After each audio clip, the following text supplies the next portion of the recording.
मनोज जरांगे 27 ऑगस्टला अंतरवाली सराटीतून मुंबईकडे रवाना होणार आहे आणि 29 ऑगस्टला जरांगे मुंबईमध्ये पोहोचणार आहेत। मराठा आरक्षणाच्या प्रश्नावर मनोज जरांगे पुन्हा आक्रमक झाले असून आज झालेल्या राज्यव्यापी बैठकीमध्ये पुढील आंदोलनाबाबत दिशा ठरवण्यात आलेली आहे। या बैठकीची ड्रोन दृश्य समोर आली आहे।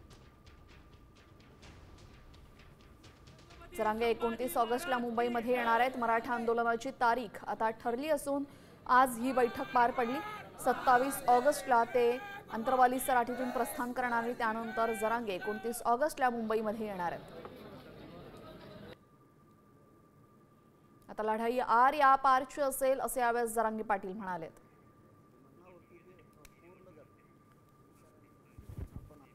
माझ्यासोबत मराठा आंदोलक मनोज जरांगे पाटील आहे। आज अंतरवाली सराटीमध्ये मराठा समाजाची राज्यव्यापी बैठक पार पडलेली आहे। त्या संदर्भात बोलण्यासाठी पाटील स्वतः माझ्यासोबत आहे। पाटील, राज्यव्यापी बैठक पार पडली अंतरवाली सराटीमध्ये, काय ठरलंय, काय निर्णय झाला? मुंबईला 29 ऑगस्टला जाण्याचा निर्णय फायनल झाला। त्याच्या आतमध्ये जर मुख्यमंत्री देवेंद्र फडणवीस साहेबांनी आरक्षण दिलं, आम्हाला काय आंदोलन करण्याची गरज नाही दिलं, मुंबई मात्र यावेळी सोडत नाही। 27 ऑगस्टला सकाळी 10 वाजता आम्ही निघणार।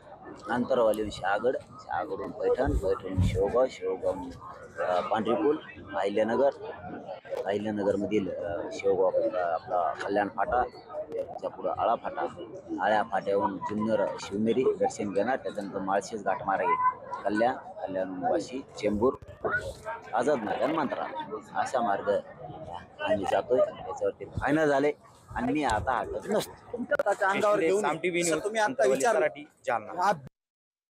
आता isakal.com आहे देशातील नंबर 1 ची मराठी न्यूज वेबसाईट। प्रत्येक अपडेटसाठी isakal.com ला नक्की भेट द्या।